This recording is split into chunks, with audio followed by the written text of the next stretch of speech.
Hi. We've been examining sequential MSI elements. So we have already examined registers. Now we are going to examine counters.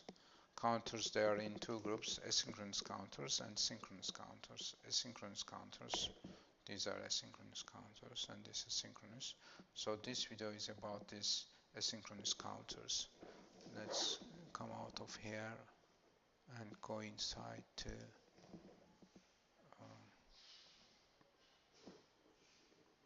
open board, and open board. We got to do a setting to move to open board. Okay, here you are.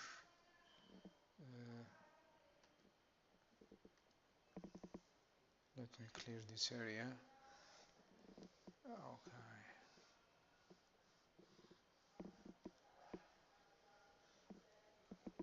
So this is asynchronous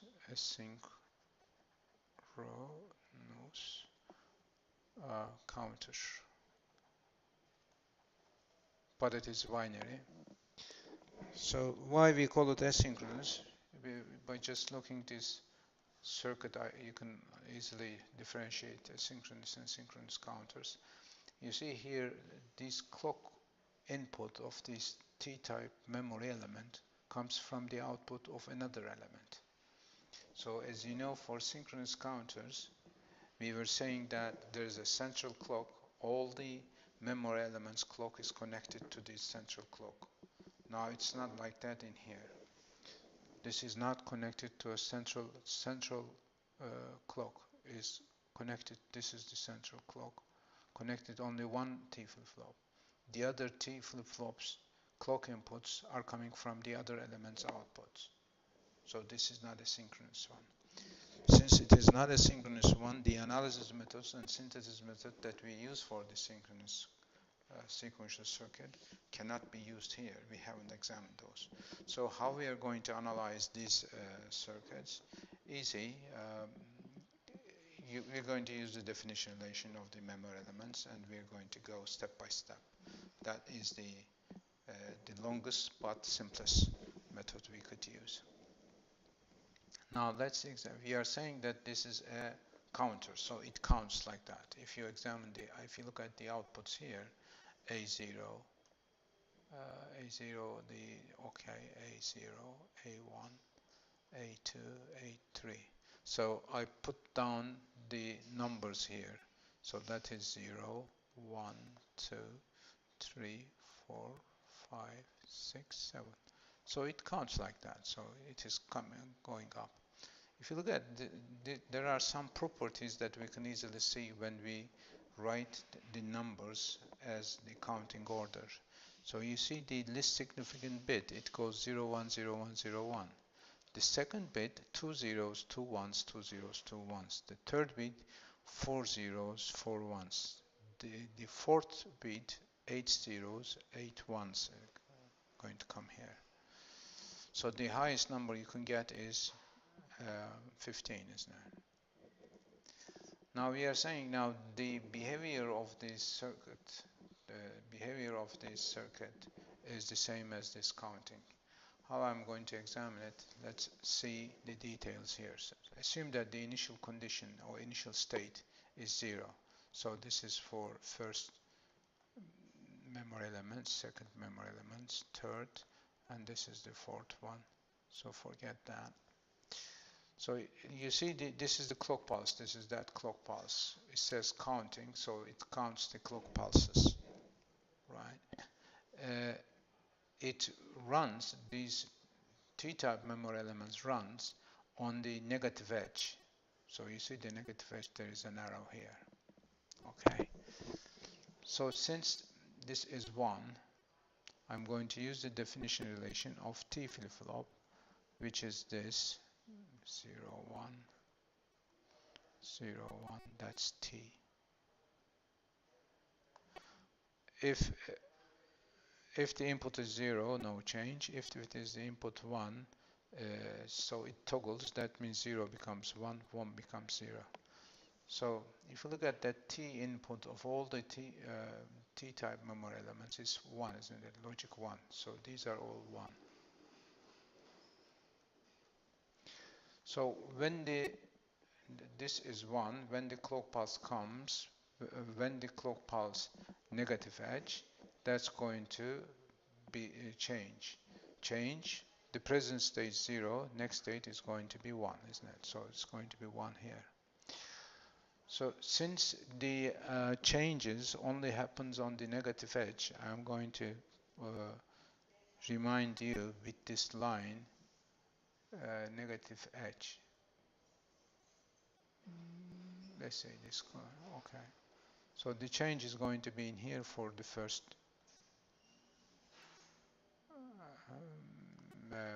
that's not going, so clear this once again. For the first memory element, change is going to be here. For this one, it's going to be here. For this one, it's going to be here. And this one, I'm going to examine up to 5 pulses. Now, okay, what I said this input is 1 when the clock pulse negative edge, that means this edge. My present state 0 is going to be 1, so that's going to be 1. So I put here 0 until the next clock pulse comes, right? So since this is continuously 1, for the negative edge of the clock pulse, whatever I see is going to turn to the opposite. So it goes like that, isn't it? Negative edge, input is 1, input is 1. When it is 0 becomes 1, when it is 1 becomes 0. So I can draw this first memory element output like that. So it is this one, isn't it? I found that. So if you look at this second one, in the second one, second clock pulse input is this. This input comes from the A0, the first memory element output. First memory element output is here, isn't it? Now, since this positive edge 0 to 1, T2 is not going to work. 0 to 1 comes here. This works on the negative edge, not 0, 1 change. But when this is 1 to 0, that's this one, isn't it? On this edge, 1 to 0. Which one? This T1 output. So that means this is 1 to 0, that's going to work. When it works, whatever the value of A1 is going to go to the opposite. So that is 0. So it was 0 up to now, that's positive H, doesn't change. And this is negative H, it's going to change. When it is 0, it's going to be 1. In here, it's not going to change because the first memory element output goes from 0 to 1. That means positive edge is not going to work, so it's going to be like that. On this edge, since this is 1 to 0 change, this output, so let me show you. That is 1 to 0 change. So this is 1 to 0 change. That means negative edge. So this negative edge comes here, and this works. When this works, whatever the value, it goes the opposite. Here you are, the value is 1, so it's going to be 0. So 2 zeros, 2 ones, it goes like that. When you come to T3, up to here, T3 is not going to change. Why is that? Because T3 clock input comes from this, isn't it? So this is going to this is going to be the clock for this one. So positive edge is not going to work. Positive edge is not going to work. Up to now, it's not going to work. Negative edge, 1 to 0 change is going to work. It's going to be 1. So you can continue like that. So you're going to see this counting happening at the output of this circuit. So this is an MSI element. That means you can put all these in one box. So that's going to be one input. That's the other input. That is the third input. And these are A's, ones. These are going to be the output. So you see this is counting now. This second circuit here, it also counts. So you do it your end. You know the definition relation of the, you do the analysis of this circuit, find out that it counts like that, like that. So one question is this: if I change this negative edge to positive edge, what happens? Negative edge move to positive edge. What happens? You tell me. That's one thing. The another thing is this. I'm going to give the answer to this actually. If you want, this counting is up, isn't it? From 0 to up to 15. If you want to count down, that means any number goes backwards. So 15, 14, 13, when the clock pulse, it counts back. So if it was like that, how could make this counter count down? Easy, see? Consider the opposite of this. So you're going to take the outputs not from here, but from these primes. Prime is going to be the prime of these outputs, isn't it? Prime of this output is 1, 1, 1. For this one is 1, 1, 1, 0. If you go like that, the last one is 0, 0, 0. This is countdown, isn't it? 15, 14. So if you take the outputs not from these outputs, but the prime outputs, so it counts down, otherwise it counts up. So you can make a counter, up counter or down counter by changing the outputs. The another alternative is this count up. You can make it positive edge sensitive and still consider the previous outputs. So you're going to see it's going to count up again. So that's another good question for you. The second one we examine is going to be binary coded decimal asynchronous counters. In this case, this is our circuit now.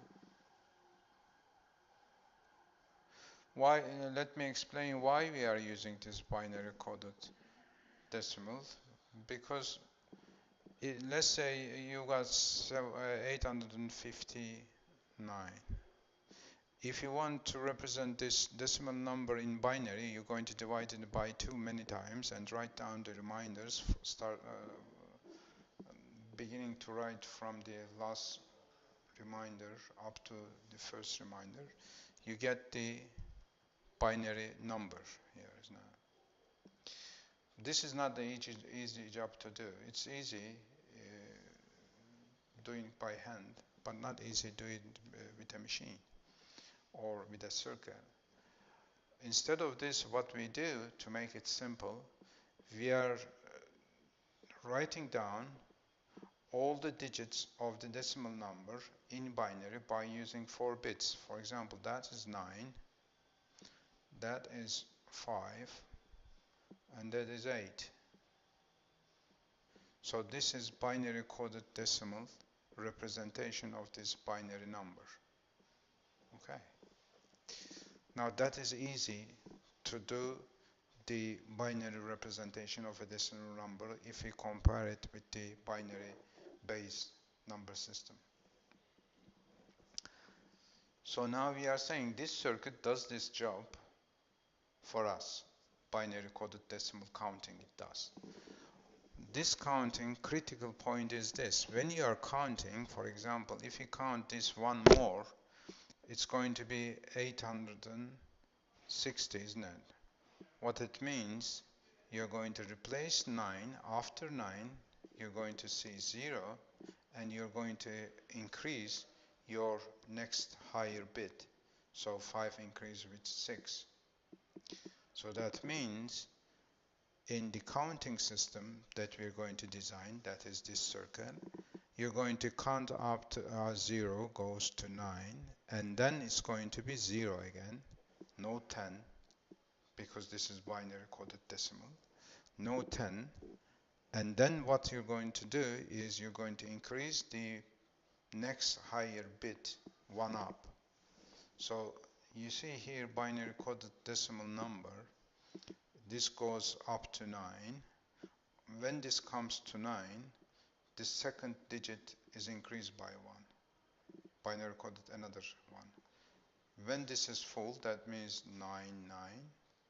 When you increase 1, clock pulse comes in, so that's going to be 1, 0, 0, isn't it?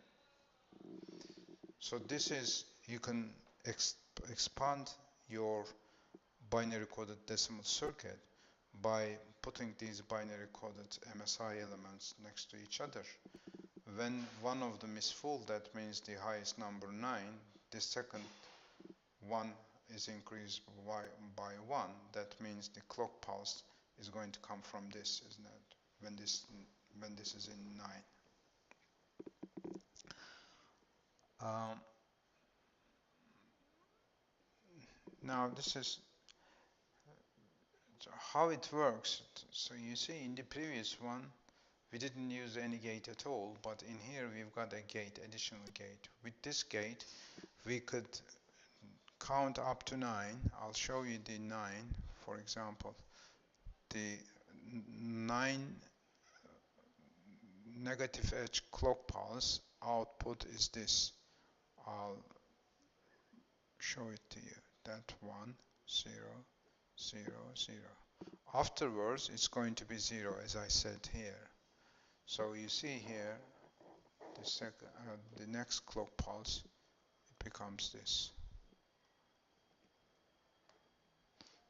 So when the 10th clock pulse comes, that's going to be affect the second highest binary position.